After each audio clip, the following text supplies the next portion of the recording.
Hello साथियों, नमस्कार। आपके अपने यूट्यूब चैनल यूपी वाइस वाला में आप सभी का स्वागत है और मैं हूं प्रेम। जैसा कि आप सभी लोग जानते हैं, मैंने आप सभी भाइयों के कहने पर मैंने एक साइंस क्लास, बेहतरीन सी क्लास स्टार्ट की है और ये आज की क्लास नंबर 2 है। इससे पहले मैं 2 क्लासें अभी करा चुका हूँ, एक मिक्स थी और एक फिजिक्स की जो चैप्टर नंबर 1 है वो मैं आपको करा चुका हूँ। यदि आपने वो क्लास ना देखी तो प्लीज़ उन क्लासों को जरूर देखें। और आज की क्लास आपके एग्जाम के लिए बहुत महत्वपूर्ण होगी। जो आप पूरी टेबल याद करते थे पूरी फिजिक्स में, वो टेबल आपको याद नहीं करनी है। बिल्कुल मैं आपको चित्र के द्वारा हर एक पॉइंट समझाने की कोशिश करूँगा। और सबसे अब आज के हम क्लास में पढ़ने वाले हैं लेंस और दर्पण के बारे में। किसके बारे में पढ़ेंगे? लेंस और दर्पण के बारे में। ठीक है, चलिए बात करते हैं। तो देखिए, दर्पण क्या होता है? दर्पण होता है कांच के टुकड़ा। मान लीजिए कांच है, इसकी अगर एक तरफ पॉलिश लगा दी जाए तो ये बन जाएगा एक दर्पण। ठीक है, अब लेंस क्या होता है? तो दर्पण में क्या है, हम अपना चित्र देख सकते हैं, लेकिन लेंस में क्या होता है, लेंस में आर पार दिखता है। तो ये होता है दर्पण और लेंस में अंतर। ठीक है, तो सबसे पहले हम पढ़ेंगे दर्पण को, उसके बाद में हम पढ़ेंगे लेंस को। ठीक है, तो दर्पण और लेंस समझ गए आप? ठीक है, अब चलिए बात करते हैं। सबसे पहले किसकी बात करते हैं हम? अवतल दर्पण की। ठीक है, बात करते हैं हम अवतल दर्पण की। किसकी बात कर रहे हैं? अवतल, ठीक है, दर्पण की। किसकी बात कर रहे हैं हम? अवतल दर्पण की। देखिए, अवतल दर्पण के 3 नाम हैं। क्या है? 3 नाम है। तो देखिए, एक तो अवतल दर्पण हो गया, दूसरा इसको बोलेंगे अभिसारी दर्पण। कौन सा बोलेंगे? अभिसारी दर्पण। और तीसरा हम इसको बोलेंगे नतोदार। क्या बोलेंगे इसको? नतोदार। ठीक है, नतोदार, ये आपको लिखना है। ठीक, नतोदार। चलिए आइए बात करते हैं। तो इसके 3 नाम हो गए। ये जो मैं लिखवा रहा हूँ आपको, हर एक पॉइंट आपको लिखना है अपनी फेयर में। ठीक है, और उसके बाद उसको बनाना है। चलिए बात करते हैं। ये चित्र को आप 1 से 2 बार बनाना, आपको एकदम जबान पर रट जाएगा। तो ये इसके 3 नाम हो गए। पहला अवतल दर्पण हो गया आपका, उसको अभिसारी दर्पण भी बोलेंगे इसको, और इसको नतोदार दर्पण भी बोलेंगे। चलिए बात करते हैं इसके एक चित्र के द्वारा हम इसको समझते हैं। देखिए, अब देखिए, अब पहले मैं आपको बताता हूं कि अवतल दर्पण और उत्तल दर्पण को याद कैसे करेंगे, क्योंकि बहुत भाइयों को दिक्कत होती है कि भैया हम इसको याद कैसे करना। देखिए मेरी बात सुनिए। आपने मान लिए कहीं आपने खाना खाया। ठीक है, आप समझना, सबसे पहले मैं समझा रहा हूं आपको अवतल दर्पण। मान लीजिए आपने कहीं खाना खाया। ठीक है, अब खाना जो खाया वो आपने कटोरी टाइप में खाया, जैसे डोंगे होते हैं ना, जो छोटे वाले होते हैं जिसमें खाना खाते हैं हम कभी कभी। ठीक है, तो वो हमने खाया, जिसमें हम अब मान लो ये इस तरीके से खुली होगी, और जब ये जो खुली होगी तो इसको बोलेंगे हम अवतल दर्पण। क्या बोलेंगे इसको? अवतल दर्पण बोलेंगे, जो खुली होगी। ठीक है, अब लेकिन जैसे ही हमने उसमें प्लेट में खाना खाया और जैसे ही हमने अगर धोने चले, उसको धोने के बाद में हम क्या उसको सुखाएंगे तो मतलब उसको उल्टा करेंगे। तो उल्टा करेंगे तो मतलब ये हो जाएगा आपका उत्तल दर्पण। अब मतलब समझो इसको साइंस की लैंग्वेज में। साइंस की लैंग्वेज में ये हो जाएगा, जो अंदर को धंसा होगा वो उसे बोलेंगे हम अवतल दर्पण। क्या बोलेंगे उसको? अवतल दर्पण। ठीक है, और जो इधर से उठा होगा, मतलब ये देखेंगे हम तो ये हो जाएगा हमारा उत्तल दर्पण। ठीक है, और ऐसे देखेंगे हम तो ये हो जाएगा हमारा अवतल दर्पण। समझ गए? दर्पण समझ चुके हो? अब चलिए बात करते हैं। देखिए, ठीक है, अब हम बात करते हैं। तो दर्पण और उत्तल, आप मतलब दर्पण, आप उत्तल दर्पण और अवतल दर्पण समझ चुके हैं। चलिए अब बात करते हैं। हम सबसे पहले पढ़ेंगे हम अवतल दर्पण को। किसको पढ़ेंगे? अवतल दर्पण को। ठीक है, देखिए, अब जो दर्पण है, ठीक है, ये गोली टाइप का होगा। तो गोली दर्पण में क्या होता है? मान लिया जाए गोला है, ये क्या है? गोले का पार्टी तो है, ये जो लगाया है मैंने, ये गोले का पार्टी तो है। ठीक है, तो देखिए, जब गोले का कोई सेंटर पॉइंट होगा, बिल्कुल भाई पॉइंट होगा। मान लीजिए देखो, ये ऐसे समझो इसको, ये गोला है, अगर मैंने इसकी ये वाली साइडें मिटा दी तो बताओ ये चीज़ ये वह रहेगी नहीं रहेगी, ये वाली चीज़? तो यही है आपका गोली दर्पण। तो इसमें हम दर्पण में पढ़ना सबसे पहले उत्तल दर्पण, अवतल दर्पण, उसके बाद में हम पढ़ेंगे उत्तल दर्पण। तो सबसे पहले हम पढ़ रहे हैं अवतल दर्पण, तो हम बात भी अवतल दर्पण की ही कर रहे हैं। तो अवतल दर्पण ऐसा दर्पण जो अंदर को धंसा हो, मतलब अगर हम ऐसे करके बनाएं तो ये समझ लो अवतल दर्पण है, और ऐसे करके बनाएं तो ये समझ लो उत्तल दर्पण है। साइंस की लैंग्वेज में अगर बात करें तो अंदर को धंसा है तो अवतल दर्पण, और उभरा है तो उत्तल दर्पण। अब बात समझ गए? अब आ जाओ यहाँ। देखिए, मान लिया जाए, अब हमसे क्या है, कई बार ये पूछा जाता है कि इसमें फोकस दूरी क्या है, इसमें मुख्य अक्ष क्या है, इसमें ध्रुव क्या होता है, इसमें दर्पण को जो 2 भागों में बांटते हैं उस रेखा को क्या बोलते हैं। ठीक है, इसमें वक्रता केंद्र क्या होता है। ये सारे पॉइंट की हम बात करने वाले हैं। चलिए बात करते हैं। सबसे पहले हम बात कर रहे हैं किसके? अवतल दर्पण की। किसकी बात कर रहे हैं? अवतल दर्पण की। ठीक है, तो देखिए, एक ऐसी काल्पनिक रेखा, कैसी? एक ऐसी काल्पनिक रेखा जो दर्पण को 2 बराबर भागों में विभाजित करे, और वहां जिस पॉइंट पर उसको विभाजित करती है, इसको बोलते हैं ध्रुव। क्या बोलते हैं इसको? इसको बोलते हैं हम ध्रुव। क्या बोलेंगे इसको? इसको हम बोलेंगे ध्रुव। ठीक है, इसके बाद अगर हम बात करें, चलिए ये बात करते हैं। देखिए, ये तो हमारे पास हो गया ध्रुव। अब हम बात कर ध्रुव की पहचान पड़ेगी क्या होती है। देखो, अब इसके बाद अगर हम बात करें कि भाई अब इसका वक्रता केंद्र क्या होता है। देखो, अगर एक गोला है, ये गोले का कुछ ना कुछ सेंटर पॉइंट होगा, इसको सेंटर पॉइंट बोलेंगे नहीं बोलेंगे गोले का। तो यहाँ से यहाँ तक की दूरी क्या बोलेंगे हम? वक्रता केंद्र। तो क्या बोलेंगे जो इसका, अब अगर लेंस, अगर दर्पण में हम आए तो इसको यहाँ जहाँ ये पॉइंट होगा, इसका सेंटर पॉइंट, तो हम इसको बोलेंगे इसका वक्रता केंद्र। तो नाम लिख लेते हैं सबसे पहले। ठीक है, ये हो गया वक्रता केंद्र। ठीक, देखिए अब ये वक्रता केंद्र हो गया। अब वक्रता केंद्र और ध्रुव, वक्रता केंद्र और ध्रुव के बीच की दूरी का जो मिड पॉइंट होगा, जो बीच का पॉइंट होगा, उसको बोलेंगे फोकस। क्या बोलेंगे? फोकस। आपको ये भी याद रखना है, ठीक। इसके बाद में मान लिया जाए ये यहाँ कोई अनंत है, ये अनंत है, ठीक। क्या है? ये कोई अनंत है, अनंत पॉइंट है, ठीक।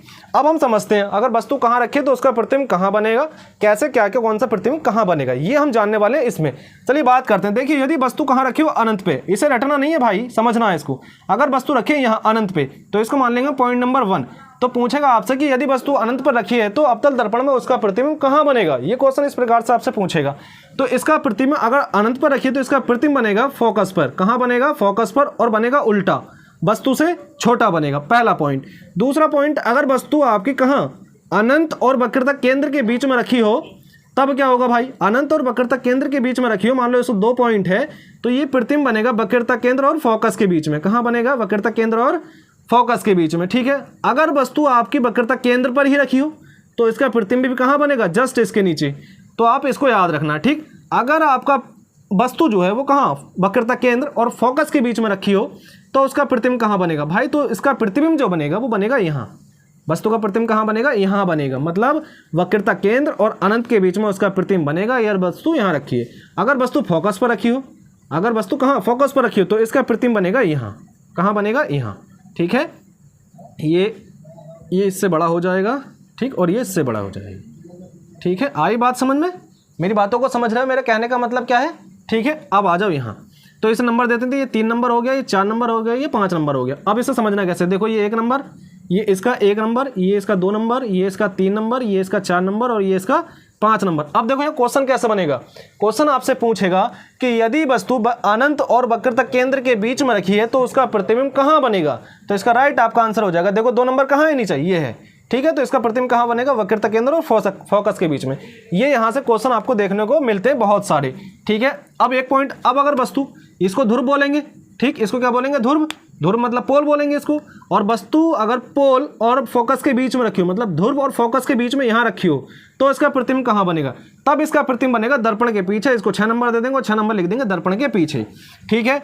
ये पॉइंट आपको याद रखने, कौन सी वस्तु कहाँ रखी जाएगी, उसका प्रतिबिंब कहाँ बनेगा। अब चलिए बात करते हैं। तो ये बन जाएगा आपका छोटा। क्या बनेगा? ये बनेगा छोटा, और ये आपका बनेगा बराबर। क्या बनेगा? ये बनेगा बराबर, और ये बनेगा आपका बड़ा, ठीक। तो इसकी अगर हम बात करें इसकी, तो ये देखिए सबसे पहले तो वास्तविक बनेगा। बिल्कुल भाई वास्तविक बनेगा। जैसे ही वास्तविक बनेगा तो भाई कैसा बनेगा? उल्टा बनेगा, उल्टा बनेगा। और इसके हिसाब से फिर हम वस्तु को देते जाएंगे। जैसे पूछा अगर फोकस पर रखिए तो प्रतिबिंब कैसा बनेगा? बड़ा बनेगा, वास्तविक बनेगा और उल्टा बनेगा, ठीक है। अगर कहाँ वस्तु यहाँ रखिए, अनंत पर रखिए, तो प्रतिबिंब कैसा बनेगा? छोटा बनेगा वस्तु से, और कैसा बनेगा? वास्तविक बनेगा और उल्टा बनेगा। लेकिन यदि ध्रुव और कहाँ रखी हो, ध्रुव और फोकस के बीच में रखी हो, तब उसका प्रतिबिंब कहाँ बनेगा? तब बनेगा दर्पण के पीछे। और कैसा बनेगा? जैसे ही दर्पण के पीछे बनेगा तो यहाँ कैसे बनेगा आपको याद रखना है। पहली बात तो सीधा बनेगा। कैसा बनेगा? सीधा बनेगा। पहला पॉइंट सीधा बनेगा, ठीक है। दूसरा काल्पनिक बनेगा। कैसे बनेगा? काल्पनिक बनेगा, ठीक। तीसरा पॉइंट आपको रखना है बड़ा बनेगा। कैसा बनेगा? बड़ा। ये आपको याद रखना है जब वस्तु यहाँ रखी होगी, ठीक है। अब हमने ये पढ़ा आपका अवतल दर्पण। क्या पढ़ लिया मैंने? अवतल दर्पण मैंने आपको पढ़ाया। आई होप कि आपको समझ में आया होगा। यहीं हम लिख लेते हैं उत्तल दर्पण को। कोई ज़्यादा याद नहीं रखना, बस जितना कह रहा हूँ उतना करना है आपको, ठीक है। यहाँ से क्या करना है आपको? उत्तल दर्पण यहाँ ही लिखना, ठीक। ऐसे ही बनाना जैसे मैंने बनाया है, ठीक है। अब देखिए उत्तल दर्पण में क्या लिखना? बस उत्तल दर्पण में वस्तु की हर एक स्थिति के लिए, चाहे वस्तु कहीं भी रखी हो, ठीक, तो उसके लिए प्रतिबिंब कैसा बनेगा? पहली बात तो देखो भाई, जो काल्पनिक बनेगा। कैसा बनेगा? काल्पनिक बनेगा। और याद रखना हमेशा जो काल्पनिक है वही क्या है? आभासी है। तो उसको लिख लेना काल्पनिक या आभासी, ठीक है। अब जब काल्पनिक आभासी बना है तो वस्तु प्रतिबिंब कैसा बनेगा? सीधा बनेगा। और कैसा बनेगा? उसमें छोटा बनेगा, ठीक। ये पॉइंट हमें याद रखना है। इसमें कैसा बन रहा था? जब वस्तु यहाँ थी तो बड़ा बन रहा था, और बाकी सब कुछ पॉइंट यही है। तो इसमें कैसा बन रहा है? छोटा। किसमें? उत्तल दर्पण में। अब भाई उत्तल दर्पण के भी नाम सुन लो। तो इसका सबसे वाला, जब इसका अभिसारी लेंस अभिसारी दर्पण आ गया तो इसका हो जाएगा अपसारी। क्या हो जाएगा? अपसारी हो जाएगा। और इसका अन्य नाम हो जाएगा उन्नतोदार। कैसा हो जाएगा? उन्नतोदार, ठीक है। तो देखिए ये थे दर्पण। दर्पण मैंने आपको बताया, उत्तल दर्पण मैंने आपको बताया, अवतल दर्पण मैंने आपको बताया, ठीक है। उसके बाद में आपको अब क्या क्या याद रखना, आप ही देखो क्वेश्चन कैसे पूछेगा। यहाँ से क्वेश्चन आपसे पूछेगा यदि वस्तु वक्रता केंद्र पर रखी है तो उसका अवतल दर्पण में यदि वस्तु वक्रता केंद्र पर रखी है तो उसका प्रतिबिंब कहाँ बनेगा। तो देखो अगर वक्रता केंद्र पर वस्तु रखी है तो ये रखी है तो जस्ट कहाँ बनेगा, उसके नीचे वस्तु के बराबर बनेगा, बराबर बन रहा है ना, काल्पनिक बनेगा प्लस उल्टा बनेगा। तो ये पॉइंट आपको याद रखना है, आपको टेबल वेबल वगैरह कुछ भी याद आपको करना नहीं है। और आप एक चीज़ और याद रखेंगे, देखो एक होता है बिंब और दूसरा होता है प्रतिबिंब। आप इसको भी भाई लिखेंगे, ये छोटे छोटे पॉइंट आपको मजबूत बनाएंगे। देखो बिंब क्या होता है, बिंब होती है वस्तु, क्या होती है, वस्तु होती है बिंब, और वस्तु की जो आकृति हमें दिखाई देती है उसको बोलते हैं प्रतिबिंब। ठीक है, आप इस चीज़ को भी याद रखेंगे। तो बिंब और प्रतिबिंब में आपको अंतर पता चल गया होगा। ठीक, तो अवतल दर्पण क्या होता है, अवतल दर्पण ये हो गया और ये मेरा हो गया उत्तल दर्पण। ठीक है, इस चीज़ को आप याद रखेंगे। ठीक है, मतलब अगर मुंह खुला है तो ये मेरी तरफ है, ठीक है, मतलब अवतल है, और अगर ये साइड देख रहा हूँ तो उत्तल है। ठीक है, आई होप कि आपको ये समझ में आया होगा दर्पण। ठीक, इससे बहुत से क्वेश्चन बनते हैं, आपको इसी तरीके से याद रखना है, बाकी अन्यथा कुछ भी याद आपको नहीं रखना है। देखिए यहाँ आपको, तो अब ये आपका वक्रता केंद्र है, तो यहाँ से यहाँ तक की दूरी, यहाँ से ध्रुव से, चलो ध्रुव से ले लेते हैं इसको, आई होप कि आप समझ सकें। देखो ध्रुव से मैं ले रहा हूँ, कहाँ से, ध्रुव से, ये आ गया ध्रुव, ये यहाँ से यहाँ तक की दूरी को बोलेंगे वक्रता त्रिज्या, जैसा कैपिटल आर से शो करते हैं, कैपिटल आर से शो करते हैं वक्रता त्रिज्या को। ठीक है, तो यहाँ से यहाँ तक किसी अरे मान लो ये गोला है, कोई भी ये गोला है, तो ये इसका सेंटर पॉइंट है, जहाँ से इस सेंटर पॉइंट से ये जहाँ उसकी परिधि पे जाकर मिलेगा तो वो क्या हो जाएगी, उसकी त्रिज्या हो जाएगी। और यहाँ से इसको बोलेंगे वक्रता केंद्र, तो ये यहाँ तक की दूरी हो जाएगी वक्रता त्रिज्या। ठीक है, अब मैंने क्या कहा था, फोकस दूरी क्या है, फोकस दूरी है दर्पण के ध्रुव और वक्रता केंद्र के मिलाने वाली रेखा के मध्य पॉइंट को क्या बोलते हैं, मिड पॉइंट को क्या बोलते हैं, ध्रुव बोलते हैं, ओ सॉरी फोकस बोलते हैं। अब भाई जब फोकस बोलते हैं तो भाई जाहिर सी बात है कि वक्रता त्रिज्या का आधा होगा, फोकस होगा या नहीं होगा, बिल्कुल आधा होगा। तो देखिए, तो एक हमसे फॉर्मूला यहाँ भी मिलता है हमें, और पूछता है कि आपसे वक्रता त्रिज्या तथा फोकस दूरी में क्या संबंध है।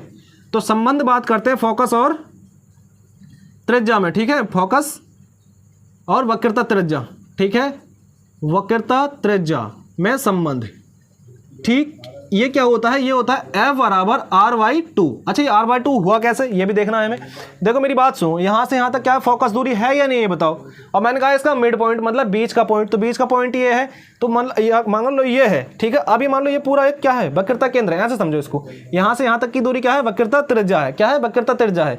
अगर मैं इसको तोड़ दूँ तो बताओ ये इसका आधा हुआ नहीं हुआ, तो ये आधा हो गया। मतलब कहने का मतलब ये है कि फोकस दूरी का, सॉरी वक्रता त्रिज्या का ये आधा क्या होता है, फोकस दूरी होती है। देखो यहाँ से यही तो क्वेश्चन है और यही इसमें संबंध है, F बराबर R/2, मतलब वक्रता त्रिज्या का आधा क्या हो जाएगा, फोकस। याद आपको ये रखना है।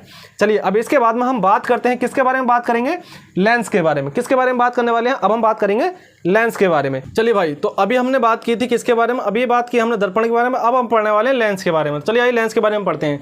देखिए लेंस में भी दो प्रकार के होते हैं, एक अवतल लेंस और दूसरा उत्तल लेंस। ठीक है, तो देखिए समझिए मेरी बात को, मैं कैसे समझाऊँ आपको। देखिए समझिए इसको, क्या समझना है, ये जो मैंने आपको बताया ना उत्तल दर्पण और अवतल दर्पण, ठीक है, बस उसी से कनेक्ट है ये। ठीक है, दर्पण में क्या था, हम एक साइड देखते थे, लेकिन लेंस में हम आर पार देखेंगे। ठीक है, तो देखो मेरी बात समझो, मान लिया जाए अगर ये इस टाइप का है, किस टाइप का है, इस टाइप का अगर ये है, मान लो, ठीक है, ये गोला है, ऐसे समझो इसको। ठीक है, ये जो है ये आपका क्या है, ये जो दोनों साइड से उभरा हो, इसको बोलेंगे हम उत्तल लेंस। क्या बोलेंगे, चलो पहले उत्तल लेंस को हम सोल्यूशन निकालते हैं। क्या है, उत्तल लेंस। ठीक है, उसमें हमने अवतल दर्पण देखा, इसमें पढ़ेंगे हम उत्तल लेंस। क्या पढ़ेंगे इसको, उत्तल लेंस पढ़ेंगे। ठीक है, उत्तल लेंस। ठीक, अब इसके भी दो नाम है, एक नाम और है इसका, किसको बोलेंगे, इसको अपसारी, क्या बोलेंगे इसको, अभिसारी। क्या बोलेंगे इसको, अभिसारी लेंस। ठीक है, अभिसारी लेंस। देखो ठीक, तो क्या पढ़ेंगे हम इसको, अभिसारी लेंस बोलेंगे या फिर हम उत्तल लेंस बोलेंगे। देखो क्या है, ये इसका लेंस हो गया। ठीक है, अब लेंस हो गया तो यहाँ से एक रेखा जाएगी जो कि इसको बीच भागों में विभाजित करेगी। ठीक है, जो कि काल्पनिक रेखा होगी, इसका यहाँ कुछ मिड पॉइंट होगा जिसे प्रकाश की बोलते हैं। ठीक है, इसमें दो फोकस होंगे। ठीक, क्या कितने फोकस होंगे, दो फोकस होंगे। तो चलिए बात करते हैं। सबसे पहले मान लिया जाए ये कोई अनंत है, तो इसको तो हम अनंत ही लिखेंगे। ठीक है, क्या लिखेंगे इसको, अनंत।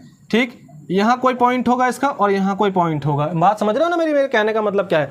तो यहाँ मान लेते हैं फोकस 1 है, यहाँ क्या है, फोकस 1 है, और यहाँ मान लेते हैं फोकस 2 है। ठीक, अब यहाँ आ जाओ, किसकी बात कर रहे हैं, अब हम बात कर रहे हैं कहाँ की, यहाँ की। तो यहाँ अगर मान लेते हैं इसका फोकस F है। ठीक है, इसको ऊपर ही लिख लेते हैं, इसका फोकस F1 है, तो इधर F1 लिखा तो इसको F2 लिखो। ठीक है, और इधर हमारा हो जाएगा यहाँ इसका ये वाला पॉइंट जो मान लो इसको, ये हो जाएगा 2f2 और ये इसका हो जाएगा अनंत। ठीक, अब समझो इसका खेल क्या है, मैं खेल समझा रहा हूँ आपको है क्या। देखिए पहली बात तो अगर लेंस की बात करें, अवतल लेंस का जो काम होता है, सॉरी उत्तल लेंस का जो काम होता है, उत्तल लेंस का काम होता है किरणों को इकट्ठा करना, मतलब एक जगह एक पॉइंट पर इकट्ठा करना। ठीक है, जैसे मान लो अगर मैंने यहाँ से कोई किरण डाली तो मिला के यहाँ कहीं ना कहीं एक पॉइंट पे इकट्ठा कर देगी उसको। ठीक है, ये हो गया आपका उत्तल लेंस का काम। ठीक है, लेकिन अगर अवतल लेंस की बात करें तो यहाँ से अगर कोई किरण डालेंगे तो वो इस साइड से निकल जाएगी, मतलब वो रिफ्लेक्ट हो जाएगी। ठीक है, एक दूसरे से हट जाएंगी। और अवतल लेंस में क्या था, अवतल लेंस में क्या है, सॉरी उत्तल लेंस में क्या है, उत्तल लेंस में कि यहाँ कहीं ना कहीं इसको मिला देंगे, तो इसीलिए उत्तल लेंस की जो फोकस दूरी होती है वो प्लस की होती है। ठीक है, और लेकिन अगर अवतल लेंस की हम बात करें, अवतल लेंस की बात करें तो उसकी निगेटिव हो जाएगी, क्योंकि उसका फिर इधर को बनेगा। वो अवतल लेंस की हम अभी बात करेंगे, पहले हम बात कर रहे हैं उत्तल लेंस की। चलिए बात करते हैं। देखिए अगर प्रतिबिंब कहाँ, अगर वस्तु यहाँ रखी, कहाँ रखी है वस्तु, अनंत पे वस्तु कहाँ रखी है, यहाँ। ठीक है, इनफाइनाइट इसको बोलेंगे, इनफाइनाइट। ठीक है, अनंत। तो इसका प्रतिबिंब कहाँ बनेगा, वस्तु यदि यहाँ रखी है तो इसका प्रतिबिंब बनेगा फोकस पे।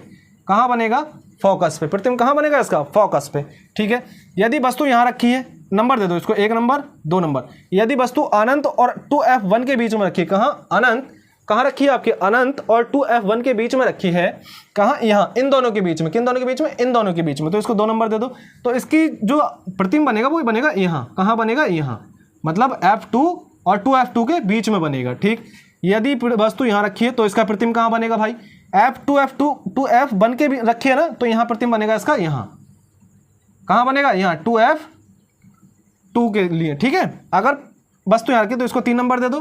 तो इसको नंबर कितना दोगे, 1, इसको 2, इसको 3। ठीक है, 1 2 3 नंबर दे रहे हैं हम, 7 नंबर देते हुए भी चल रहे हैं। ठीक, अगर बात करें अब, अगर वस्तु यहाँ रखी है 2f1 और f1 के बीच में, तो प्रतिबिंब कहाँ बनेगा इसका, देखो जब इन दोनों के बीच में रखिए ना तो प्रतिबिंब कहाँ, इन दोनों के बीच में ही बनेगा। ठीक है, 4 नंबर दे दो इसको भी, और इसको भी कितना नंबर दे देते हैं, 4 नंबर। ठीक है, समझ रहे हैं मेरी बात को। आगे देखो, अगर अब हम यहाँ बात करें, अगर वस्तु कहाँ रखी है, f1 पर रखी है, कहाँ वस्तु f1 पर रखी है, 5 नंबर दो इसको, तो प्रतिबिंब कहाँ बनेगा इसका, अनंत पे। कहाँ बनेगा, अनंत पे बनेगा। 5 नंबर आ जाएगा आपका ये, और 4 नंबर आ गया आपको ये नंबर लिखने हैं आपको, ताकि आपको याद रखे कौन सा पॉइंट कहाँ है। ठीक है, चलिए बात करते हैं। अब आ जाओ बात करेंगे यहाँ, अब बात करेंगे कि ये कैसा होगा। देखो तो ये तो हो जाएगा आपका छोटा, कैसा हो जाएगा, ये आपका होगा छोटा। ठीक है, क्या होगा, ये आपका ये छोटा हो जाएगा, क्या होगा आपका ये छोटा। ठीक, ये हो जाएगा आपका बराबर, क्या हो जाएगा, ये आपका बराबर हो जाएगा, और ये आपका हो जाएगा बड़ा। देखो जैसे हमने उसमें पढ़ा कि वास्तविक बनेगा भाई, बिल्कुल वास्तविक बनेगा। ठीक, आपको याद रखना है। दूसरी बात, उल्टा बनेगा, मतलब बिल्कुल भाई उल्टा बनेगा। ठीक, ये पॉइंट याद रखनी है। अगर वस्तु कहाँ रखी हो, इसके और इसके बीच में रखी हो। ठीक है, वस्तु यहाँ रखी हो तो जस्ट इसका प्रतिबिंब कहाँ बन जाएगा, यहीं बन जाएगा। ठीक है, तो प्रतिबिंब कैसा बनेगा, वास्तविक बनेगा। इधर कैसा बनेगा, वास्तविक बनेगा भाई, इसका वास्तविक बनेगा। दूसरी बात, पहली बात क्या है कि वास्तविक बनेगा, सीधा बनेगा और बड़ा बनेगा। वास्तविक बनेगा, सीधा बनेगा और कैसा बनेगा, बड़ा बनेगा। ठीक है, ये पॉइंट आपको याद रखना है। ठीक, दूसरी बात, अगर अब यहाँ की बात कर चुके हैं हम, यहाँ की बात मैंने कर लिया आपको। ठीक है, और यहाँ आपको बताया मैंने कैसे बनना है। तो अगर आपसे क्वेश्चन क्या पूछेगा, देखो क्वेश्चन पूछेगा कि यदि वस्तु अनंत और 2f1 के बीच में रखी है तो उसका प्रतिबिंब कहाँ बनेगा। वस्तु यहाँ बीच में रखी है तो देखो 2 नंबर यहाँ है, मतलब f2 और 2f2 के बीच में उसका प्रतिबिंब बनेगा। तो क्वेश्चन आपसे इस प्रकार से पूछेगा। ठीक है, इसके बाद अगर हम बात करते हैं, देखिए अब हमने किसकी बात की है, ये बात की हमने उत्तल दर्पण की, सॉरी उत्तल लेंस की। अब हम बात करेंगे अवतल लेंस की। ठीक, तो इसका जो f हो जाएगा वो काय का हो जाएगा, प्लस का, मतलब फोकस दूरी काय में जाएगी, इसकी प्लस में जाएगी। ठीक है, उत्तल लेंस में। अब अवतल लेंस की बात करते हैं, किसकी, अवतल लेंस की। चलो आज बात करते हैं अवतल लेंस की। देखो भाई अवतल लेंस का पहला पॉइंट इसको याद रखना है। अवतल लेंस को क्या याद रखोगे, पहला पॉइंट आप याद रखोगे, अवतल लेंस को हम क्या बोलते हैं, अपसारी। भाई एक एक पॉइंट आपको लिखना है, जितना पॉइंट मैं आपको बोल रहा हूँ एक एक पॉइंट लिखना, मतलब लिखना है। ठीक है, इसको अपसारी लेंस भी बोलते हैं। ठीक, पहला पॉइंट। दूसरा पॉइंट इसका हो जाएगा, इसकी जो फोकस दूरी होगी ना, फोकस, ठीक है, फोकस जो होगा उसका काय में होगा, माइनस में होगा। ये पॉइंट आपको याद रखना है। तीसरा पॉइंट, अगर अब देखिए इसकी हर एक स्थिति के लिए वस्तु का प्रतिबिंब कैसा बनेगा, तो इसकी हर एक स्थिति के लिए वस्तु का प्रतिबिंब काल्पनिक बनेगा। कैसा बनेगा, काल्पनिक बनेगा। और काल्पनिक के साथ साथ कैसा बनेगा, तो काल्पनिक या आभासी, दोनों कहीं कहीं आभासी मिलेगा, कहीं काल्पनिक मिलेगा, बात दोनों की एक ही है। ठीक है, तो दूसरी बात, सीधा बनेगा और बस कैसा बनेगा, छोटा बनेगा। ठीक, छोटा बनेगा। ठीक है, आई बात समझ में। अब आ जाओ हम बात करते, तो देखो मैंने अवतल दर्पण पढ़ाया आपको, उत्तल दर्पण पढ़ाया, और आपको अवतल लेंस पढ़ाया और उत्तल लेंस पढ़ाया। इस वीडियो में मैंने आपको बताया, ठीक है। तो ये अब चलिए बात कर लेते। देखिए मान लीजिए जैसे ये है, ये आपका अवतल दर्पण इस टाइप का है, नहीं है, सॉरी उत्तल लेंस इस टाइप का है आपका उत्तल लेंस। देखो मान लो यहाँ से कोई किरण पड़ी और ये किरण आके यहाँ मिल गई, यहाँ से पड़ी यहाँ मिल गई, मतलब एक फोकस मिल गया ना, एक पॉइंट मिल गया, इसको फोकस, जिसे फोकस बोलेंगे, ठीक है। लेकिन उत्तल लेंस ऐसे होगा, ये अवतल लेंस कैसे हो जाएगा, ऐसे हो जाएगा। कोई किरण यहाँ से पड़ेगी, यहाँ से ऐसे निकल जाएगी, यहाँ से पड़ेगी ऐसे निकल जाएगी, ये यहाँ से पड़ेगी ऐसे निकल जाएगी, ये यहाँ से पड़ेगी ऐसे निकल जाएगी। तब इसका फोकस कहाँ बनेगा, इसका फोकस फिर बनेगा यहाँ, इसलिए इसकी फोकस दूरी जो जाती है माइनस में जाती है। समझ गए मेरी बात को। आई होप कि आपने जो मैंने आपको समझाया कि आपको समझ में आया होगा। यदि आपको क्लास अच्छी लगी हो तो क्लास को लाइक करें, शेयर करें, और चैनल को सब्सक्राइब कर लें। और प्लीज़ आप एक बार कमेंट करके ज़रूर बताएं कि आपको क्लास कैसी लगी। और इस क्लास में आपके लिए क्वेश्चन ये है कि आप बताएं कि निकट दृष्टि दिवस में कौन से लेंस का यूज़ होता है। तो आज की क्लास यहीं रखते हैं, मिलते हैं और एक बेहतरीन सी क्लास के साथ कल इसी समय। तब तक के लिए जय हिंद, जय भारत।